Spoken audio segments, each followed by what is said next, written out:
for joining us today on this episode of Doers and Dreamers. My name is Julie Russell, and I live here in southeastern Connecticut and work mostly with individuals suffering emotional and behavioral problems. Often, they are in pursuit of their own dreams and just not quite sure how to make that happen. My co-host, Lisa Saunders, has written numerous books, and you have found a way to make your dream come true as well. Right, as a writer and as a speaker, and I also hold writing workshops for to help others get their own voice out there in print or to learn how to become public speakers. Yeah. So that is part of my dream, is to give everyone a voice. We are very lucky today to have Liz Caswell with us. And Liz, you have managed to, in the last several years, begin to move towards a drastic change in pursuing your dreams. Can you tell us a little bit about where you are now and how you got there? Sure, absolutely. First of all, I think it's important to say that I didn't really know it was my dream. I kind of stumbled upon it, so it wasn't something where I knew all of my life this was something that I wanted to do. But about 3 years ago or so, it was really my partner and I that had been working on a little bit of a homegrown garden, growing our own vegetables and growing some of our own produce. And when he let me know that my garden was getting too big and he would not let me plant a vegetable garden in the front yard, I told him that the front yard and the front lawn was an ecologic wasteland and that we were absolutely going to need to have some more space to grow things. And the fact that we wanted chickens, but we learned about some of the regulations for that in our hometown here in Connecticut, we realized we were going to need a bigger place to do all of that. So you wanted a vegetable garden in your front yard, and there wasn't enough space for chickens. Right, there wasn't enough space for chickens. We had a vegetable garden. We started with, some simple tomatoes, and then very quickly got the bug, and I was growing 25 to 30 different fruits and vegetables on my less than 1 acre plot in central Connecticut. Okay, now I was very interested that you had chickens, and I have lived in like regular, normal neighborhoods where I have heard roosters crowing at 5 in the morning. It is such a myth that they wait until the sun rises. Is that, what are the regulations? Because it's shocking to me that I think more people can keep chickens than realize that they're allowed to keep chickens. Is that true? Yes, absolutely, it's true. Okay. And you should just consult your individual town to find out what the rules are. Typically, you can keep 4 to 6 chickens, or there's not, even a more generous number of chickens that you can keep. It's just how far the coop has to be away from the property line. And then you also have other situations, like we had a fence in our old yard in central Connecticut, but these chickens can, fly for short distances and get up and over, and you do not want them getting out.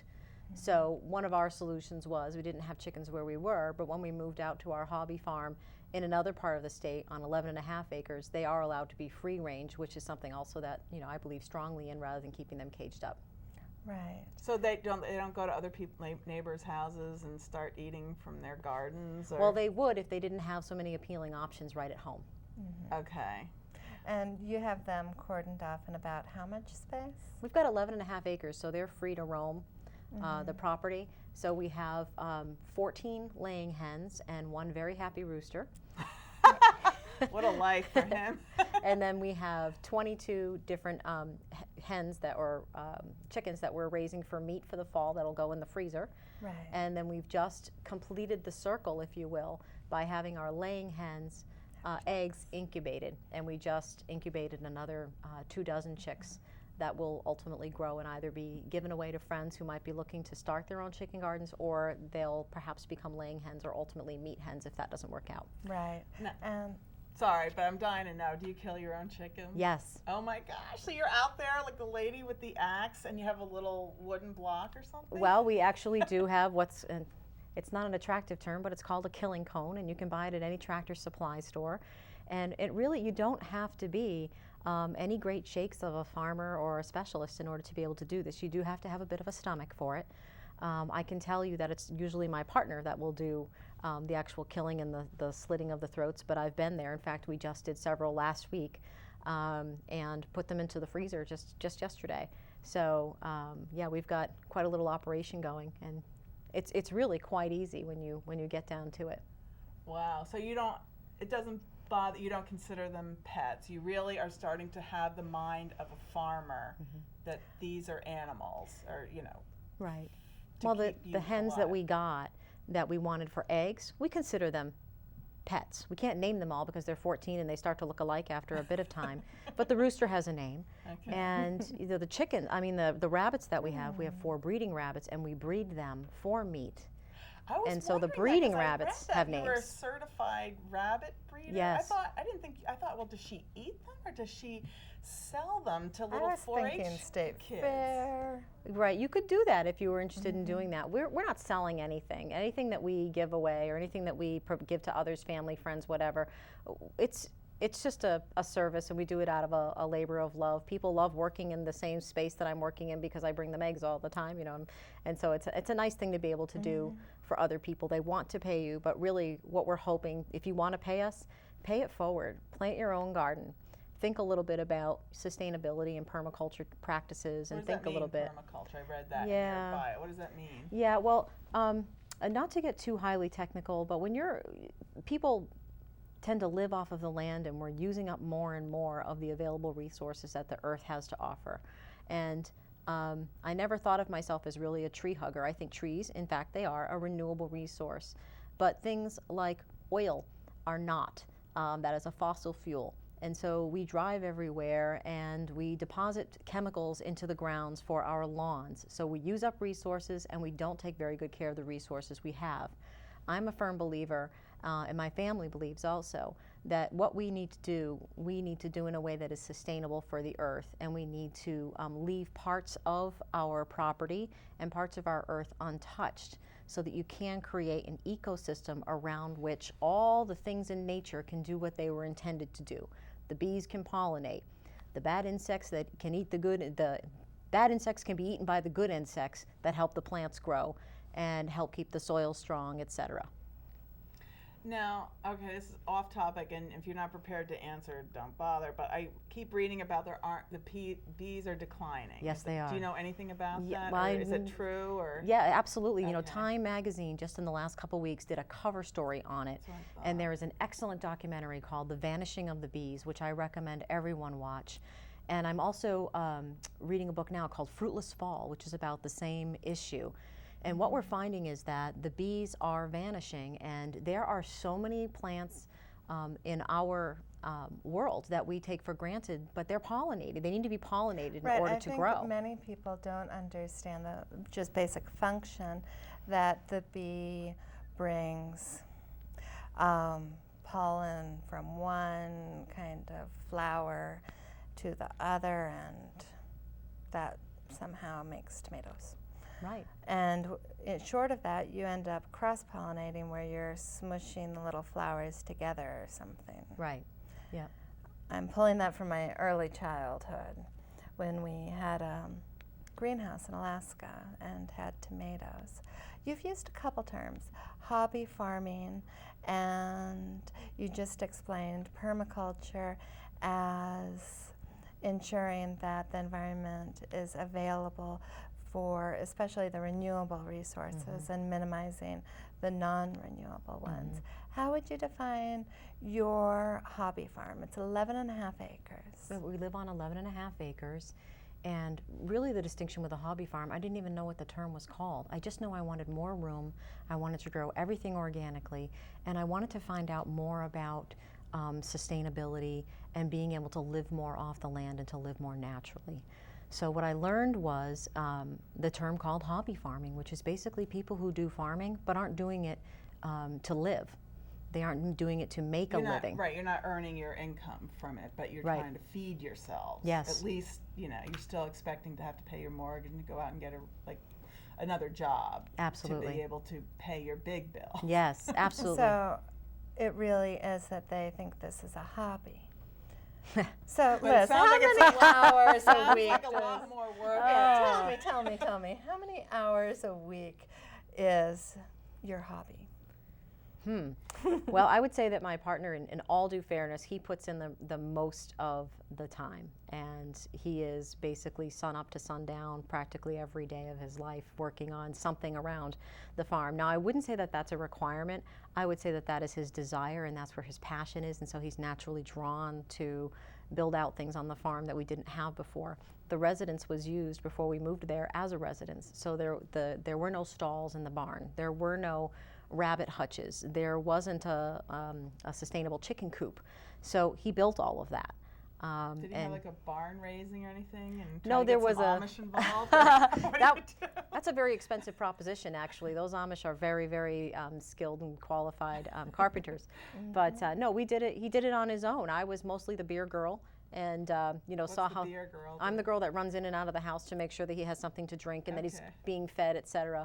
But we rely a lot on his carpentry skills and on his passion, frankly, on his vision for how things get built around the place. And he's built out quite an extensive set of capabilities for us in terms of being able to pasture the animals and rotate them and being able to harvest the animals, which is the nice term that we use for when we make them into meat. Yes, slaughter them, yes.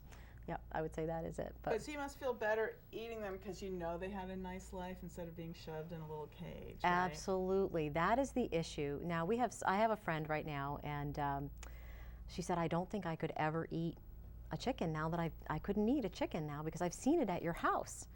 And I said, well, consider the alternative. And you can say this to friends, right? Would you rather eat a chicken that you've seen and you've seen how it's raised and we're feeding it only organic foods and it's allowed to run around and, all of that, a happy chicken, versus something that's been brought up in they have these CAFOs, they're called them chicken farms, right?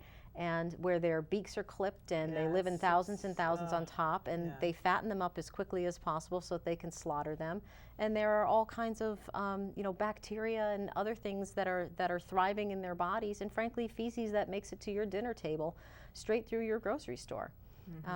Pick it. I mean, it's your choice. There's an emerging concern about people eating the chemicals an animal produces as they're slaughtered. Yes. Just eating the stress that an animal feels as they're waiting for their term. Do you feel the way you're slaughtering them is any different than the way a large commercial would? Absolutely. It is? It's a nicer, funner way to Well, first of all, you're doing it one at a time, not thousands at a time. So for us, we're not running this as a business, right? So for us, we're harvesting the chicken. You want them to die and pass as quickly as possible. And so you bleed them out kind of one at a time, if you will, as opposed to these factories where they're running through a cutter, but the cutter may not kill them the first let's time. not give too many Yeah, details. People it's a lot of Right. details, So but it's a process that's mass manufactured, and so Right. there can be some issues from time to time. Now, I recognize you made a drastic change because if your partner is spending, let's say, 60 hours a week on this hobby and you're probably matching that. I'm probably 20 to 30, but Okay. I've also got a house to run and Right. a daughter to raise and an outside job as well, and some other some community service work that I like to do Like as you well. don't look like a farmer. You're wearing a business suit. Like I Right. was hoping you'd come and in your overalls with some hay sticking out of your hair. I wanted to be respectful to your process, but you should have seen me at 5 this morning. Okay. Maybe the news crew or you all should have come on out there and taken a look at how things are done. Well, That's when it gets a little crazy. yes. Tell us about some of the things you've learned the easy way and the hard way. Tell some of the funny stories. Oh, goodness gracious. That if you don't protect your vegetables very well, and I do mean very well, there are more vermin and things out there that they will find a way. And just when you think you're the highest on the food chain, you're amazed at how those little suckers can get into your vegetable garden and make things happen. I've learned a lot about things like co-planting. So tomatoes love to be planted next to parsley, and it helps add to the flavor of them. Plant your tomatoes next to roses, and you will have less issue with aphids on both. Really? So that's kind of nice. Yeah, Like their little lots friends. of That sounds things. like a good children's story, Yeah. really. It's called companion planting. Oh. Yep. Are there children's books about that? Because it sounds nice. I haven't seen that. That's a good idea, Lisa, the author. That's a great idea. Well, my book is Ride a Horse, Not an Elevator. And Cornell University used my children's novel because it's like, oh, good, here's a picture of farming life. And then they put in their own facts about human nutrition, horse nutrition. But they acted like it's a dying thing that a child goes to their grandparents' farm for the summer, which I did, but I didn't have to do any of the horrible things that you had to do. I'd be asleep while they were doing all the harvesting of chickens and cattle. But when I was there, really though, I knew it was dangerous. I learned farming is up there with danger as far as like being a fisherman, as far as danger. And in fact, my grandfather was injured several times, even when I was there, by a bull. A cow was charging me because I didn't realize I shouldn't pet her calf, because these are beef cattle. They weren't dairy that are used to touching and everything. And she charged me, and he got me out of the way and took the brunt, broke several ribs. And that was normal, all in a day's work. Yes. In fact, he died in a tractor accident, just pulling one tractor behind the other. But you're not into the dangerous realm yet, right? Because you don't have the large machines and although you have horses. Yes. I mean, horses can be. I'm thinking horses are not always, I think like most people and things that grow, you kind of get what you give. If you're kind to horses, they're generally kind to you, but that doesn't mean you're not going to get kicked off or kicked. It seems that that's just with the territory. Right. I think I can probably address both those. No, we're not we don't have any steer. Goats are well-known escape artists and can get a little nasty from time to time. We don't have those yet, and we don't have any pigs yet. But we do source our meat locally, right within our same town, because we are what we call locavores as much as we possibly can be. So what we don't make ourselves or can't grow ourselves or choose not to grow ourselves, we buy locally. But no, we don't have the big tractors. I do get a little nervous when my partner Rich is out there on the tractor sometimes and he's doing things that I think the tractor shouldn't be doing. I'm thinking the whole thing's just going to tip right over on him, and that is an absolutely very real possibility. And we're forever hurting ourselves doing this, that, and the other thing. I had quite an ordeal with my raspberry bushes last year. I know that's not the kind of danger you're talking about. Yeah, how dangerous can a raspberry bush be? Oh, when you're trying to get all the weeds out of it and trying to prune it and all of that, and it hasn't been done for a couple of years, it's just crazy. It's crazy. But to your question about horses, I was just sharing this with someone this morning whose son has autism. Horses will give you what you present to them. If you are fearful with them, they feel that fear. If you are not afraid, they don't feel that. It doesn't mean that you don't have to know what you're doing around them, however. So you don't come up from behind them without them knowing. But what we found with our horses, and I would say this tying back into the lessons learned, that's probably one of the biggest gifts that I've enjoyed since we moved to the farm, is being able to see the horses and interact with the horses. And I would say they are a living therapy every day of my life. I enjoy them so much. We just have two, Mackenzie and Shamrock, but they are absolute loves. And riding them, brushing them, feeding them, just hanging out in the barn with them is something we very much enjoy doing. Is this something you ever recommend to your clients if they have property, Jules, for emotional? Well, I know there are quite a few equestrian societies that do address autism and other emotional needs. Yes. It's not a suggestion I would recommend lightly, just because it is a huge commitment. To own one, but yes. versus maybe just taking lessons or helping out in a taking lessons or just even brushing a horse. Yes. The repetitive motion is soothing, but definitely being closer to other living things. I know whether it's dogs or other animals, being able to connect with anything positively increases people's sense of self and their place kind of in the larger world. And I think it helps you also stay in the now. I'm a big believer in the power of now, and Eckhart Tolle writes a lot about that, and I'm a big follower of what he has to say.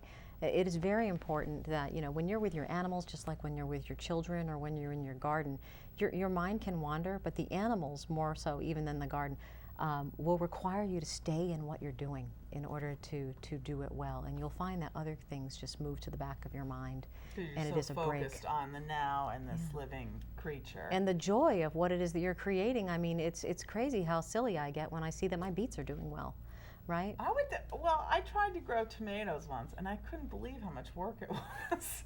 You know, just to till the soil, and then all I had was weeds, and then I finally grew some teeny pumpkins when I tried that, and then somebody was gonna shoot themselves and everybody else in my neighborhood, so then all the SWAT team had to come in my garden to surround their property, so there went the few little pumpkins that I had growing. So I kind of just gave up, you know, and the SWAT team took care of my Well, that's a good excuse, I guess.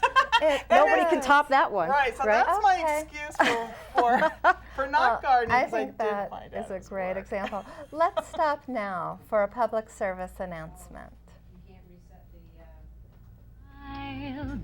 It worked. I thought they weren't going to. In all the old familiar places that this heart of mine embraces all day through. In that small cafe, the park across the way, the children's carousel, the chestnut tree, the wishing well. I'll be seeing you in every lovely summer's day, in everything that's light and gay. I'll always think of you that way. I'll find you in the morning sun, and when the night is new, I'll be looking at the moon, but I'll be seeing you. Welcome. We have been here today with Lisa Saunders. I'm Julie Russell, and this is our guest, Liz Caswell.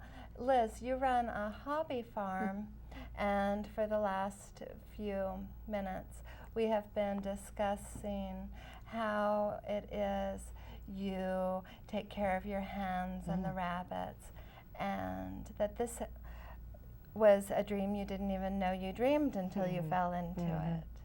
One thing you said really caught my attention is that it's the power of now, staying in the moment. And what I'm aware of is there's vast amounts of literature that people's ability to focus in the present increases their not only emotional health, but their physical health. Absolutely. So much time is spent worrying about what happened yesterday and whether it was the right thing or if the future will come to happen.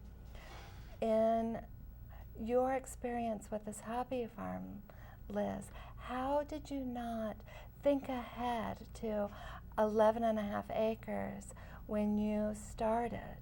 How did you make those first steps that landed you in a place where you really learned what your dream was? I love that question. There's so many places to go with that, and so many wonderful people who inspired me, the least of which is not, you know, my partner. I will tell you that back in 2008, I was going through a big emotional change and found that I had to do some things around the house that I hadn't been subjected to doing prior to, and so I really started doing some of the landscaping. And I said, well, for goodness sake, all this stuff is overgrown. I pulled it out one day and I just said, you know, if anything good is going to grow here, we're going to have to get rid of all the things that don't work. And that was my aha. I maybe should have had it earlier, but that was it. I had my aha and I said, well, if I can pull these things out, now I have an opportunity to decide what grows here. And that, along with a confluence of other events like seeing some documentaries and reading some books and the state of the economy, everyone knows we've had a rough run of it the last several years, really started to bring some things into place for me in terms of how did I want to direct the next chapter of my life. And if there were things that I didn't want to have any regrets about, and I very rarely have any regrets about anything, I think everything that happens to us happens for a reason and teaches us a lesson. What was it that I really wanted to do? And it was my partner that got me into really gardening, because he had spent some really enjoyable summers on his relative's farm, acres and acres, and was just always talking about how much he enjoyed being out in nature. We both love nature.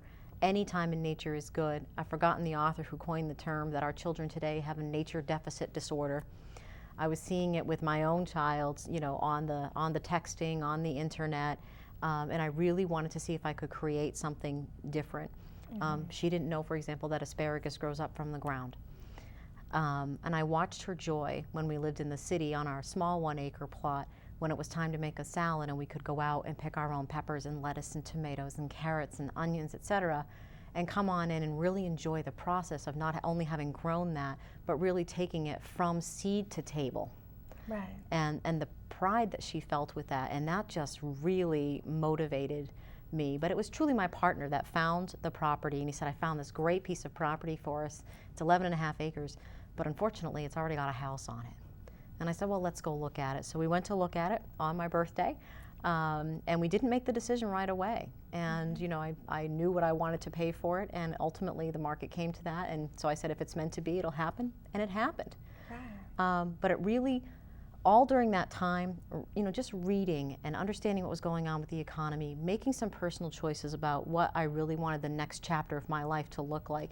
A lot of that stuff just really all started to come together, and it really fell into place. And then when we were able to get the house for the price that we were willing to pay for it, I said, well, there's another sign. And then, will you be able to sell your house in the depths of a recession? Well, my house sold in 3 weeks. That was another sign from the universe, right? So using my head and my heart and trusting in the universe, all of these things really came together. And then in terms of the farming and the success that we've enjoyed there, lots of reading, lots and lots of reading, lots of YouTube videos, lots of talking to other people. So it seems that for somebody who wanted to either start gardening or perhaps is thinking larger as far as a hobby farm, it would be not just to read, but to be willing to start small. Absolutely. Don't jump into the grand scheme, but begin by planting a few things like your tomatoes. Right, like it's a good idea before somebody jumps in and buys 11 acres to Yes. see, are they willing to do the work on Yes. their 1/4 acre? You Yes. know, like It's you have, a lot 'cause of like I said, work. I thought I wanted to live off the land. I bought a book, Back to Basics. I still have it, a Reader's good book. Digest. Yeah, because I really thought that's what I wanted to do until I planted my first garden. I realized, oh, this is horrible. I'd much rather just go to the grocery store or the farmer's market, Right. you know, and spend my time writing or doing something else. But it's not for everybody, but it is an exciting way to live. It is I an think, exciting way, and it yeah. has been, you know, again, very therapeutic. It's brought the family together. You know, one of the things that That's a I've big said, thing, brought it- the family together. 'Cause definitely. you have to work together to eat. I can't even tell you the last time I watched television, right? So it's really been an enjoyable way to connect as a family, connect with nature, and connect with what it is that we can do in our individual lives, and what, frankly, that collectively folks in the world can do to live a healthier and more connected, meaningful life. Right. So by starting out small, you have come together as a family. Yes. And it sounds like within the community, you mentioned that people you have given rabbits to. We give things and we get things in return. It's a little bit of a barter system. So we've got a nice hay supplier in town that helps us with our horses and rabbits. Has also given us some great advice on how to harvest meat. So that's very helpful. Well, we only have about a minute left, so have you thought of starting, you don't have time though, starting a blog? I think it would be a fun read to how to start. She's the writer. I have started a blog. It's called Okay. Connecticut Food Connection. And it Exactly. really is What's the address? And say it like slowly. CT Food Connection. 3 words. Dot what? It's off of Facebook.